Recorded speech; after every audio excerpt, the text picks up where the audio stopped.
72 পৃষ্ঠার অঙ্কগুলোর সমাধান নিয়ে আলোচনা করছি। এখানে আমরা শিখব চিহ্ন ও সংকেতের মাধ্যমে সংখ্যামালা তৈরি অথবা সংখ্যামালা থেকে ভাষায় প্রকাশ করা। প্রথমে 4 দাগে দেখো বলেছে বাম পক্ষের সাথে ডান পক্ষে বুঝে মিলাই, অর্থাৎ বাম পক্ষের সঙ্গে কিছু আমাদের তথ্য বা ভাষায় প্রকাশ করা অথবা সংখ্যামালা প্রকাশ করা রয়েছে, সেগুলো আমাদের ডান দিকের সঙ্গে মিলিয়ে লিখতে হবে। এটা মেলানোর জন্য আমি এখানে ABCD করে নাম দিয়ে দিচ্ছি, ABCD এবং E, আর এইগুলোকে নাম দিচ্ছি আমি 1, 2, 3, 4 এবং 5। এবার আমরা দেখব A নম্বরের সঙ্গে এখানে যে 5টি রয়েছে 5টির কোনটা মিল হবে, অথবা B নম্বরের সঙ্গে কোনটা হবে, C নম্বরের সঙ্গে কোনটা হবে, D নম্বরের সঙ্গে অথবা E নম্বরের সঙ্গে কিভাবে হবে। প্রথমটাতে দেখো রয়েছে x plus y equals to y plus x, তার মানে হচ্ছে এটা যোগ করা রয়েছে, কিন্তু সংখ্যা দুটো প্রথমে যেভাবে রয়েছে ঠিক তার উল্টোভাবে রয়েছে। এই পদ্ধতিটাকে বলা হয় যোগের বিনিময় প্রথা। তাহলে এখানে যোগের বিনিময় প্রথা যদি হয়ে থাকে তাহলে এখানে দেখো বিচ্ছেদ নিয়ম, গুণের বিনিময় নিয়ম, বর্গক্ষেত্রের পরিসীমা, যোগের বিনিময় নিয়ম এবং আয়তক্ষেত্রের পরিসীমা। তার মানে এটা হচ্ছে যোগ ছিল যোগের বিনিময়, অর্থাৎ উল্টো করে লেখা আছে, তাহলে আমরা এটাকে ধরে নেব যোগের বিনিময় নিয়ম। তাহলে এ নাম্বারের সঙ্গে কি হলো, 4 নাম্বারটা হলো, তাহলে এখানে আমরা লিখে দিচ্ছি যে এ নম্বরের সঙ্গে 4 নাম্বার, তাহলে এটাকে আমরা লিখে দিচ্ছি এখানে এ। এবার পরেরটাতে বলেছে দেখো 4 ইন্টু এ, অর্থাৎ 4a একক।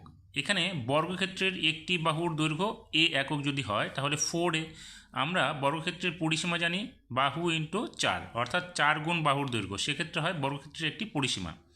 তাহলে 4 গুণ বাহুর দৈর্ঘ্য যদি হয়, বর্গক্ষেত্রের পরিসীমা দেখো এখানে লেখা আছে 3 নম্বরে, তাহলে বর্গক্ষেত্রের পরিসীমার ক্ষেত্রে আমরা এখানে বি নাম্বারটাকে লিখব, তাহলে এখানে লিখে দিলাম আমরা বি নাম্বার। এরপরে এখানে রয়েছে এক্স গুণ ওয়াই সমান চিহ্ন ওয়াই গুণ এক্স। এখানে দেখো এক্স প্লাস ওয়াই সমান চিহ্ন ওয়াই প্লাস এক্স, যদি এটা যোগের বিনিময় হয় তাহলে এটা কি হবে, গুণের বিনিময় প্রথা। তাহলে গুণের বিনিময় হলে এখানে দেখো 2 নম্বরে লিখেছে গুণের বিনিময় নিয়ম, তাহলে আমরা এটাকে এই জায়গাটাতে 2-এ যাইব আমরা সি নাম্বারটা।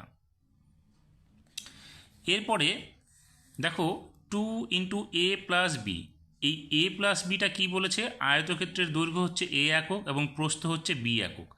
আমরা আয়তক্ষেত্রের ক্ষেত্রে জানি 2 ইন্টু দৈর্ঘ্য যোগ প্রস্থ হচ্ছে আমাদের কি পরিসীমা। এখানে দৈর্ঘ্য যেহেতু এ বলেছে এবং প্রস্থ যেহেতু বি বলেছে, সেক্ষেত্রে পরিসীমা কী হবে 2 ইন্টু এ প্লাস বি একক। সেক্ষেত্রে এটা আমরা কি ধরবো, আয়তক্ষেত্রের পরিসীমা। দেখো আয়তক্ষেত্রের পরিসীমা কোথায় আছে, 5 নম্বরে আছে, তাহলে এটাকে আমরা কি দেবো, ডি নাম্বার দেবো এখানে।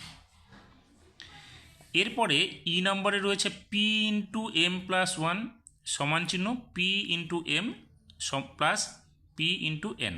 তার মানে হচ্ছে পি এর সঙ্গে প্রথমে এম গুণ করা হয়েছে, পরে প্লাস করে পি এর সঙ্গে এন গুণ করা হয়েছে। তার মানে এটা কি, এটা হচ্ছে গুণ যোগের বিনিময় প্রথা, অর্থাৎ বিচ্ছেদ প্রথা করা হয়েছে, এটাকে ভেঙে করা হয়েছে।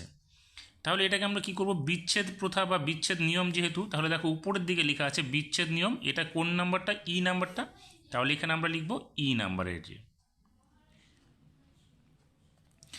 এরপরে 5 দাগে যেটা রয়েছে বলেছে গল্প পড়ি ও ফাঁকা ঘর ভর্তি করি। মুক্তির এখন বয়স এক্স বছর, 4 বছর পরে মুক্তির বয়স হবে কত বছর। তাহলে প্রশ্নানুসারে আমরা লিখতে পারি মুক্তির এখন বয়স সমান চিহ্ন এক্স বছর, 4 বছর পরে মুক্তির বয়স হবে। দেখো 4 বছর পরে, তার মানে 4 বছর বেশি হবে, বেশি মানে হচ্ছে এক্সের সঙ্গে আরও 4 বছর যোগ করে দেওয়া। তাহলে মুক্তির বয়স যদি এক্স বছর হয়, এখন 4 বছর পরে বয়স কত হবে, এক্স যোগ 4 বছর, তাহলে হয়ে গেল আমাদের উত্তরটা। এবার বি নম্বরে কি বলেছে, ফিরোজের এখন বয়স এক্স বছর, 7 বছর আগে ফিরোজের বয়স ছিল কত বছর। দেখো 7 বছর আগে মানে হচ্ছে 7 বছর কমে যাওয়া, তাহলে সেক্ষেত্রে আমরা কি লিখব, ফিরোজের এখন বয়স 7 বছর, যেটা প্রশ্নে ছিল 7 বছর আগে ফিরোজের বয়স ছিল কি 7 বছর কমে যাওয়া, কমে যাওয়া মানে কি বিয়োগ করতে হবে, অর্থাৎ ওয়াই বিয়োগ 7 বছর। সি নম্বরে কি বলেছে, বলেছে কুমুদের বাগানে এক্সটি গাঁদা ফুলের চারা গাছ আছে, কিন্তু শাহিদার বাগানে কুমুদের বাগানের চারা গাছের 3 গুণ গাঁদা ফুলের চারা আছে। শাহিদার বাগানে আছে ড্যাশটি চারা গাছ। তাহলে এটা আমরা এইভাবে লিখব, কুমুদের বাগানে গাঁদা ফুলের চারা আছে সমানচিহ্ন এক্সটি, যেটা প্রশ্নে ছিল। অতএব শাহিদাদের বাগানে গাঁদা ফুলের চারা আছে সমানচিহ্ন দিয়ে লিখলাম কি, কুমুদের চারা গাছের 3 গুণ। তাহলে কুমুদের চারা গাছের 3 গুণ মানে কি, কুমুদের বাগানে দেখো চারা গাছ আছে এক্সটি, তার 3 গুণ, অর্থাৎ এক্সকে আমাদের গুণ করতে হবে 3 দিয়ে। তাহলে 3 দিয়ে এক্সকে গুণ করলে কত হবে, 3xt। তাহলে এটাই হলো আমাদের উত্তর। এরপরে ডি নম্বরে কি রয়েছে, দুর্গানগরের পাড়ার রাস্তার সারানোর জন্য চাঁদা তোলা হলো। হাবিব X টাকা চাঁদা দিল, কিন্তু মুস্কান হাবিবের দ্বিগুণ অপেক্ষা 10 টাকা বেশি চাঁদা দিল। মুস্কান চাঁদা কত দিল হিসাব করে লিখতে হবে আমাদের। তাহলে আমরা এটাকে এইভাবে লিখতে পারি, হাবিব চাঁদা দিল X টাকা, তাহলে মুস্কান চাঁদা দিল কত, হাবিবের দ্বিগুণ অপেক্ষা 10 টাকা বেশি। তাহলে হাবিব কত দিয়েছিল, X টাকা, তাহলে হাবিবের দ্বিগুণ মানে হচ্ছে হাবিবের যে টাকাটা সেটাকে আমরা 2 দিয়ে গুণ করব, তারপর আরও বেশি কত, 10 টাকা, তাহলে এখানে আরও 10 যোগ করে দেবো। তার মানে কি হলো দেখো, এক্সের সঙ্গে 2 গুণ করা মানে কত, 2x প্লাস আরও 10, তার মানে হচ্ছে এখানে মুস্কান কত টাকা চাঁদা দিয়েছিল, 2x প্লাস 10 টাকা। এবার ই নম্বরটাতে কি বলেছে, এখানে বলেছে ডেভিডের উচ্চতা আমিনুরের থেকে 3 সেমি কম। আমিনুরের উচ্চতা x সেমি হলে ডেভিডের উচ্চতা কত সেমি। এবার আমরা প্রশ্নানুসারে এইভাবে লিখতে পারি, আমিনের উচ্চতা x সেমি, আর ডেভিডের উচ্চতা কী হবে, আমিনের উচ্চতা থেকে 3 সেমি কম।